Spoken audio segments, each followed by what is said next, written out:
नमस्कार दोस्तों।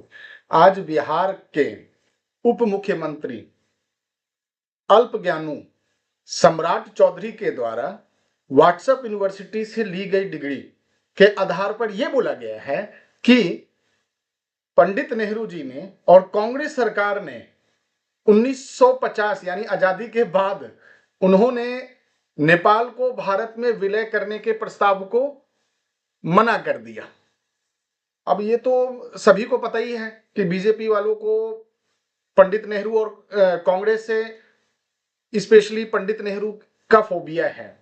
अब इस फोबिया में आप इस कदर आगे बढ़ जाएंगे कि बिना जानकारी के, बिना इंफॉर्मेशन के, बिना पढ़े लिखे, बिना कुछ आधिकारिक तौर पर इंफॉर्मेशन के आप किसी दूसरे देश जो एक संप्रभुता को मेंटेन करता है उस देश के बारे में आप इस तरह की बातें करेंगे कि उसको भारत में मिलना था।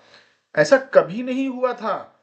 जबकि जुलाई 1950 में भारत और नेपाल के बीच में पीस एंड फ्रेंडशिप ट्रीटी हुआ था, एक समझौता हुआ था जिसके तहत में उद्योग, व्यापार, नागरिकों के आवाजाही के विषय में समझौता हुआ था, एग्रीमेंट हुआ था। लेकिन कहीं भी ये डेटा उपलब्ध नहीं है, कहीं भी ये इंफॉर्मेशन नहीं अवेलेबल है कि नेपाल के राजा भारत में विलय करने की सोच रहे थे।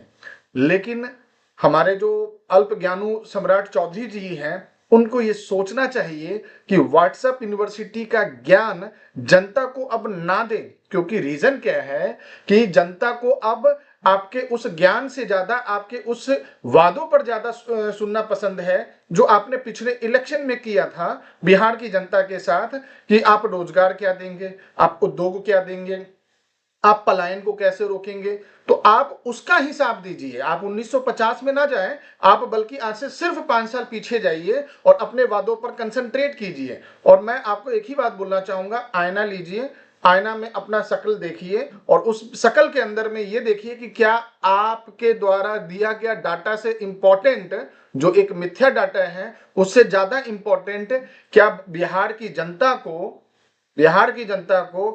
पलायन के बारे में अपडेट करना जरूरी नहीं है, उनको उद्योग के बारे में अपडेट करना जरूरी नहीं है, क्या उनको शिक्षा के बारे में अपडेट करना जरूरी नहीं है, क्या उनको नौकरी के बारे में अपडेट करना जरूरी नहीं है, क्या शराबबंदी के जो नीति है उसके बारे में अपडेट करना जरूरी नहीं है, जो अपराध के कारण छोटे व्यापार और बिहार के नागरिकों के साथ घटनाएं घट रही हैं उसके बारे में अपडेट करना जरूरी है? नहीं, आपको नेहरू और नेपाल के बारे में अपडेट करना जरूरी है और एक मिथ्या खबर को लेकर इस बार के इलेक्शन में पहुंचना है जनता के सामने में। आखिर कुछ तो बोलना है, तो कम से कम व्हाट्सएप यूनिवर्सिटी से जो भी निकल के आए वो बोलना है।